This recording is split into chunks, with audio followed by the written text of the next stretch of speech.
So we have so far discussed what is an Eulerian line. What's an Eulerian line? It's basically a walk.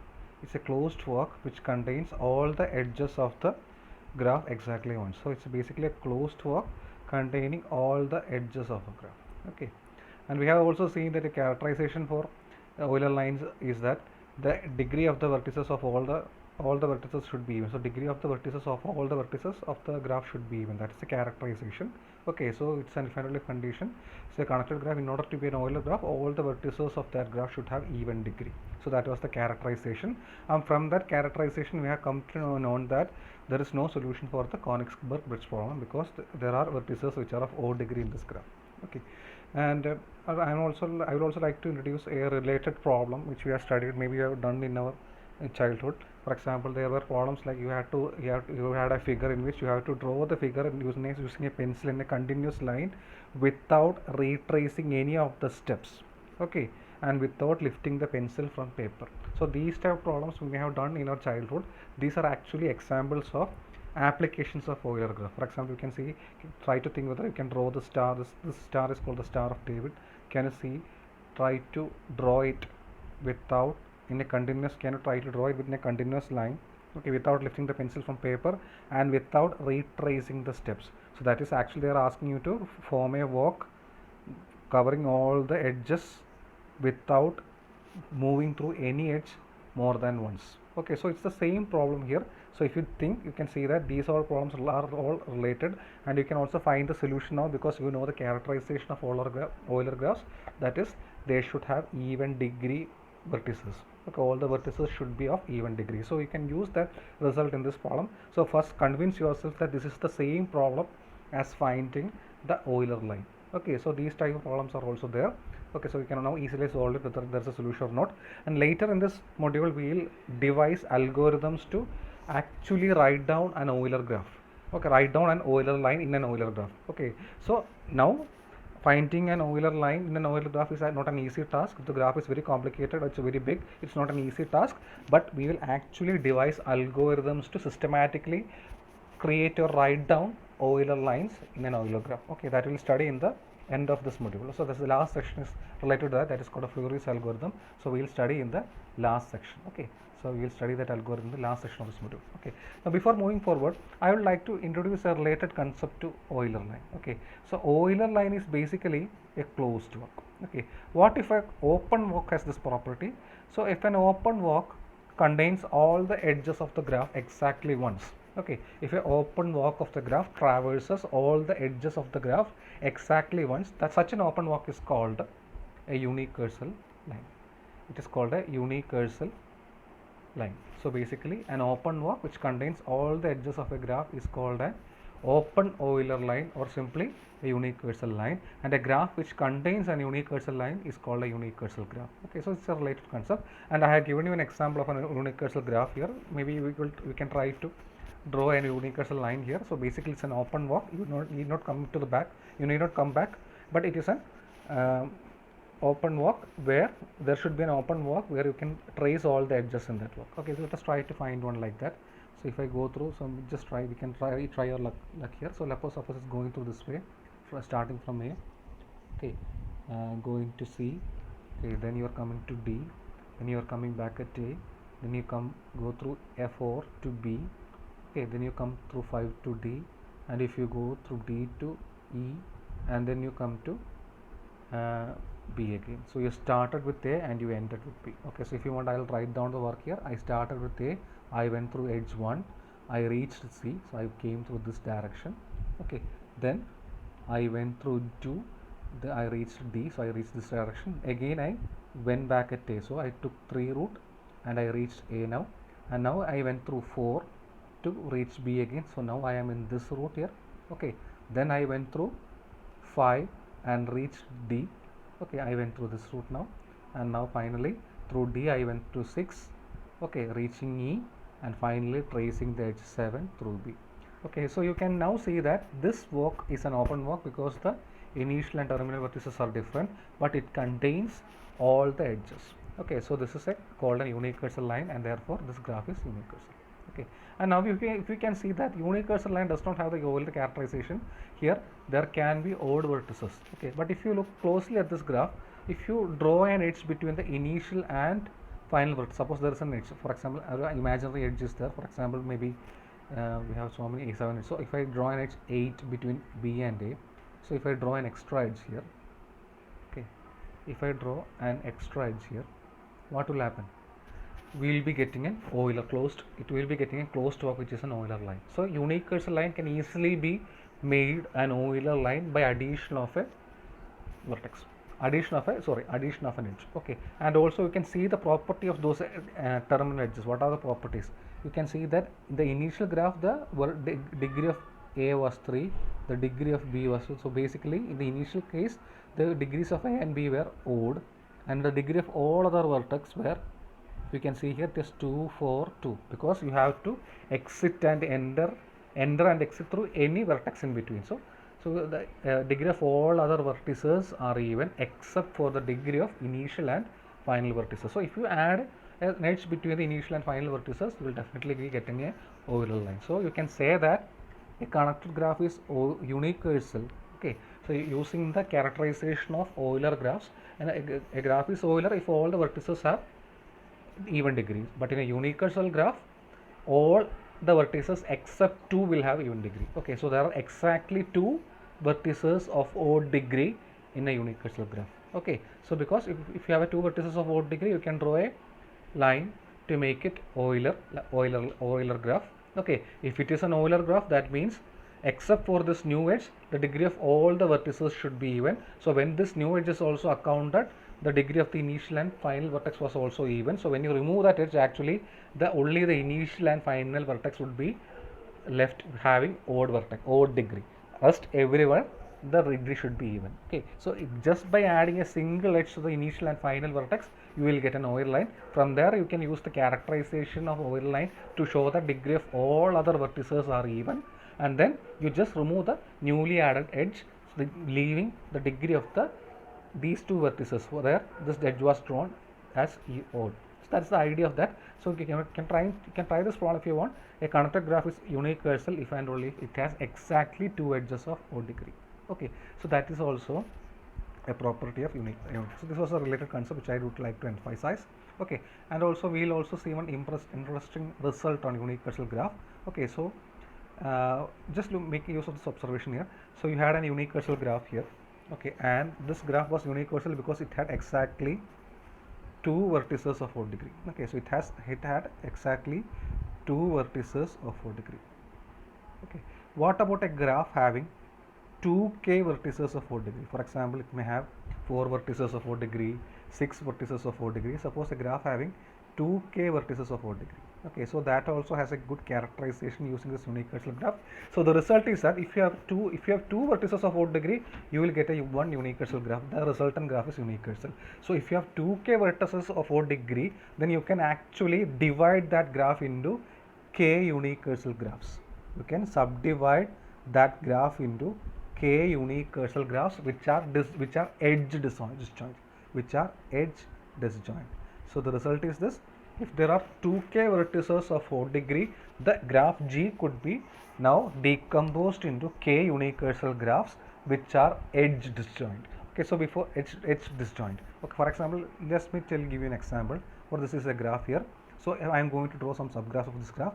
One subgraph is this, and one subgraph is this. Okay, and similarly another subgraph is this, and another one is again this. Okay, now you can see that this first 2 set, so this is actually an example of edge disjoint subgraphs. There can be vertexes which are common, that is not important here. You can see that there are no edges which are in common, but the second graph is not edge disjoint subgraph. The second set graphs are not edge disjoint. Okay, so I hope you understand what is the meaning of edge disjoint subgraphs. Okay, now moving forward, okay, let us try to understand this, analyze this result. So let us try to read out the results once again. If a connected graph G has exactly 2k odd vertices, then there exist k edge disjoint subgraphs such that they together contain all the edges of G such that each is a unique cursor graph. Okay, that's the same idea which I told you. If it has 2k odd vertices, okay, you can actually decompose it into k edge disjoint subgraphs which are a k edge disjoint unique cursor subgraphs. Okay, unique cursor subgraph means there is a unique cursor line which covers all the edges of that graph. That's it. Okay, which is an open work. Okay, so that's it. So basically, if you have a graph like this, if this is a unique cursor subgraph, this is a subgraph, you can see that both these subgraphs are unique cursor because you can construct a work which contains all the edges of the graph. If you start from here, if you reach here, this is a unique cursor subgraph, and similarly this is also a unique cursor subgraph.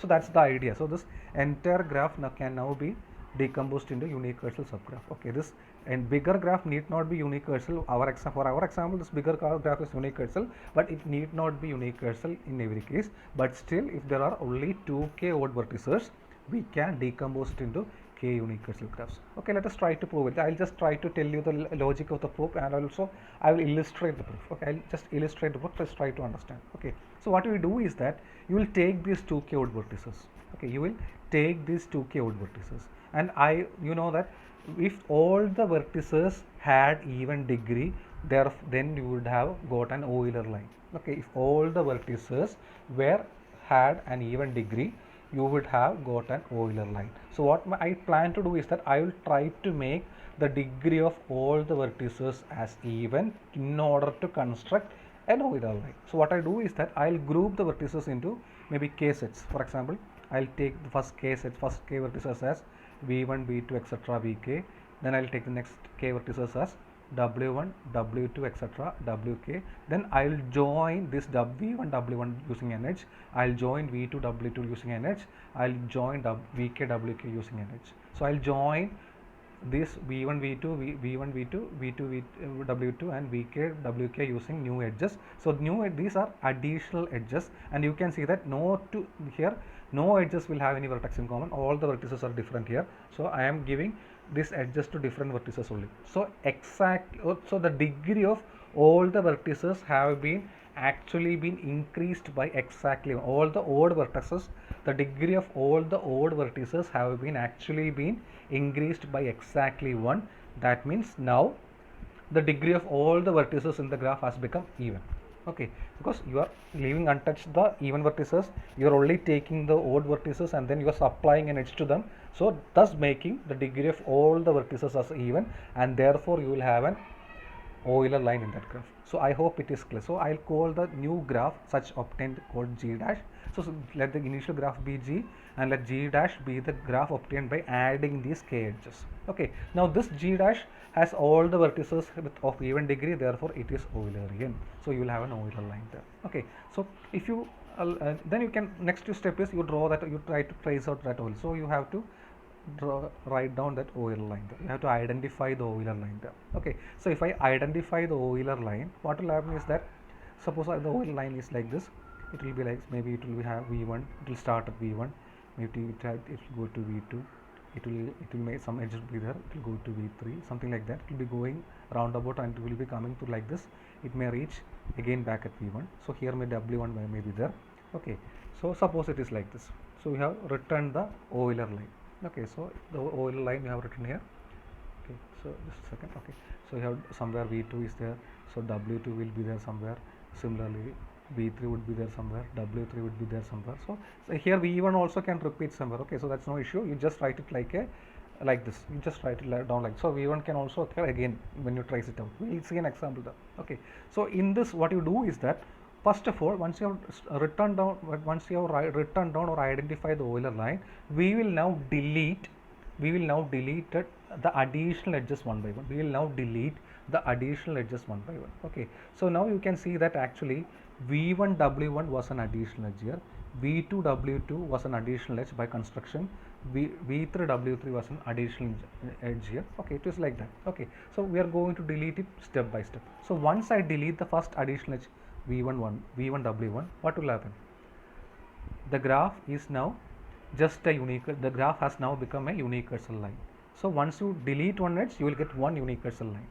Okay, so once you delete one edge, you will get an unique cursor line, or you are getting the entire graph is just unique cursor. Okay, so the new graph obtained is now just unique cursor. Okay, now if I delete the edge v2 w2, what will happen? If I delete the edge v2 w2, okay, if I delete this, what will I get? So I'll actually be getting now I can now construct two subgraphs from this. Okay, so how will I construct subgraph? I'll take this portion as a subgraph and I will take the remaining portion as another subgraph. Okay, so I will take this portion as one subgraph and I will take the remaining portion as another subgraph. Okay, so you can see that if you just so how will you do that as a take this as a first subgraph? You just write down the vertices and write down the edges there, so that will be a new subgraph, and this in this subgraph is drawn by writing down the vertices and corresponding edges. That will be your new subgraph. Okay, and now in these two subgraphs you can see that there are no edges in common, so they are edge disjoint subgraphs.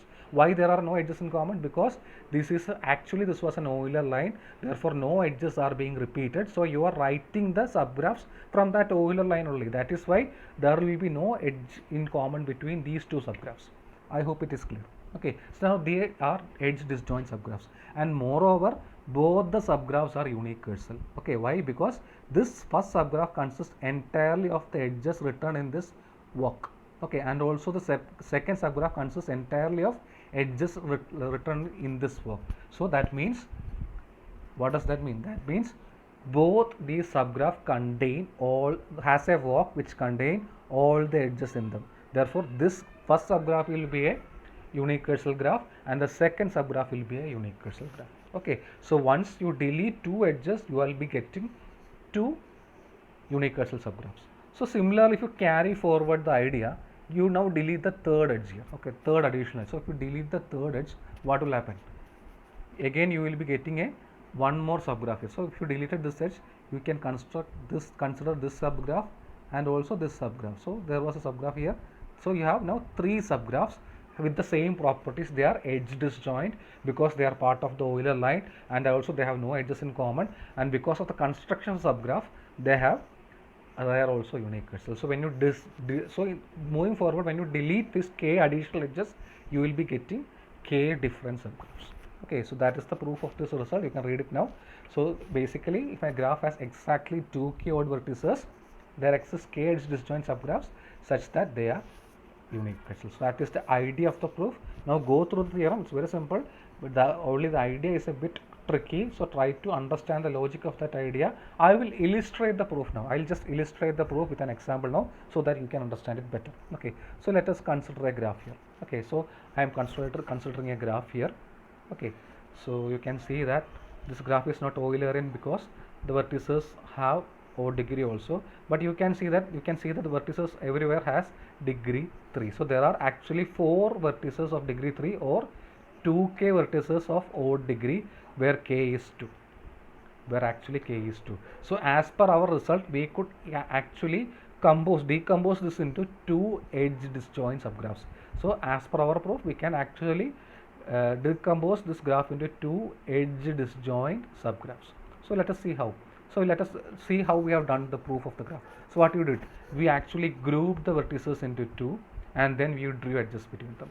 We actually grouped the vertices into two and we drew the edges between them. For example, I will just label the graph for better understanding. Suppose the graph is labeled like this: V1a, V2, V3, V4, etc.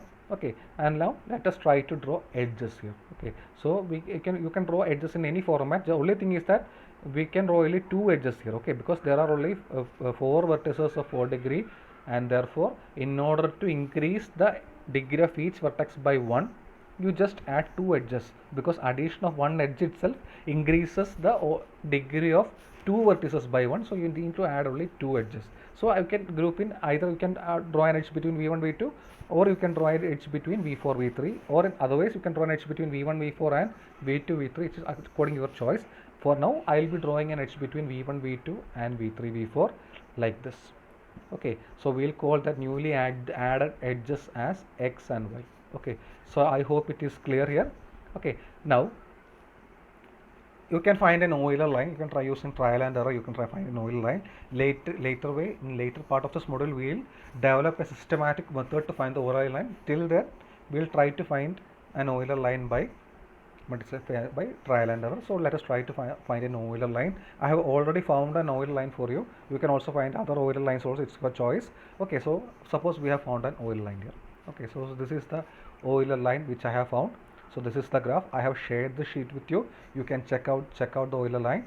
Okay, so I'll just show you the direction of the how we have devised that Euler line. So what you do is that first I'll start with V1. You can see the arrows here. I'll go through A. I'll reach V2. So I have reached V2 now.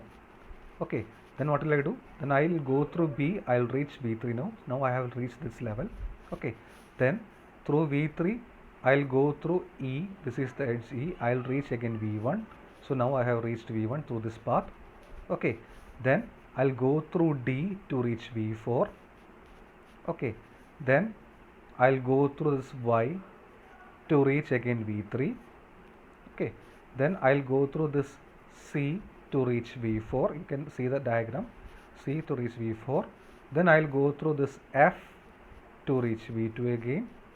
Similarly, and coming back through X, I'll reach back at V1. So you can see that all the vertices, all the edges are being accounted here. If you want, you can check.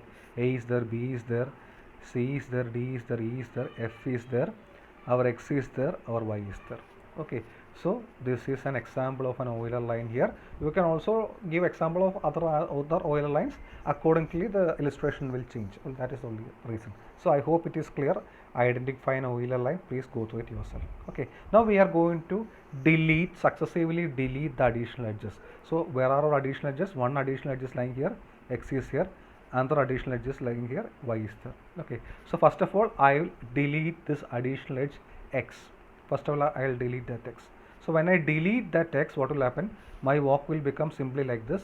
My walk will become the same walk, except this edge has been deleted, so it will end at V2. So it will start at V1 and end at V2. Okay, so basically if you look at the sequence of the vertices, you can see that all the edges are now accounted for. There is no need to look for the edge X because it is being deleted from the graph.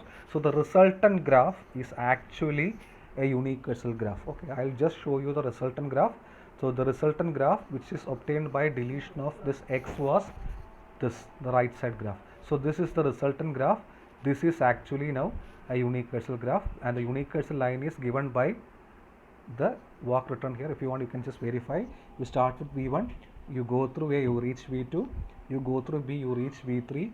Okay, you go through again E, you reach V1. Okay, you go through D, you reach V4, and you go through Y, you reach V3. Okay, you go through C, you reach V4. Okay, again you go through F to reach V2. So we have covered everyone. So you can see that A is there, B is there, C is there, D is there, E is there, F is there, Y. So the resultant graph obtained by deleting the edge X is also a universal graph. So once you delete one edge, you are getting a universal graph. That is the idea. Okay, now let us delete the next additional edge. What is the next additional edge? That is actually Y. So once you delete this Y, what will happen? So you are deleting this Y from this work. I am going to delete Y from this work. So once you delete this Y, what will you get? Okay, you will be getting till Y, it will be there. So V1, A, V2. So till Y, I am going to delete this Y here.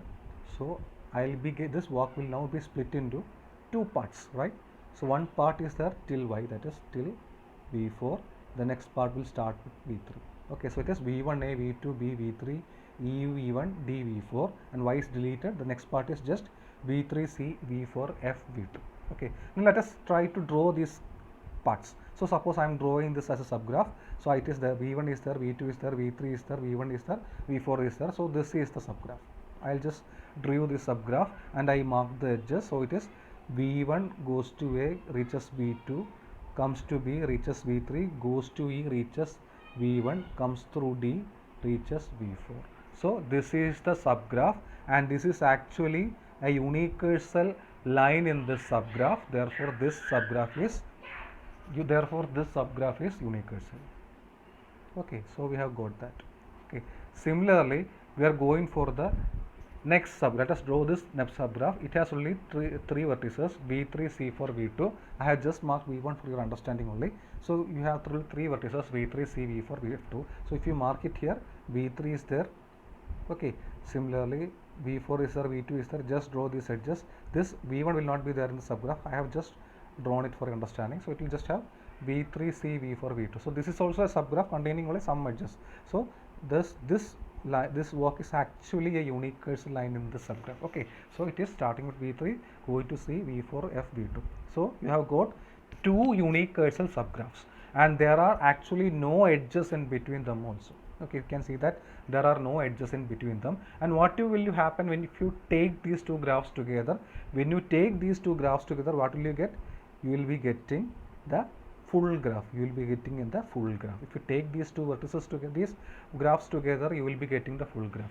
That means the full graph means the original graph G. So the original graph G now has been decomposed into the original graph G has been decomposed into two edge disjoint subgraphs. Okay, so the original graph G has now been decomposed into two edge disjoint subgraphs. The original graph G had 4 vertices of odd degree, therefore it could be decomposed into 4 by 2, 2 vertices, 2 edges of 2 subgraphs of which are unicursal and which are also edge disjoint. So this was the illustration of the proof. So how will you actually do it in the proof? First of all, you group all the vertices into k sets, k pairs, okay, and then you draw edges between them. Okay, now so that the degree of all the vertices are now even. Okay, now you can draw an Euler line. Then what will you do? You would just write down that Euler line in a sequence, and you delete the newly added edges one by one. So deleting one edge will give you a one graph, which is just a single sequence, which is unicursal actually. Okay, so deleting two edges will again divide that Euler line into two.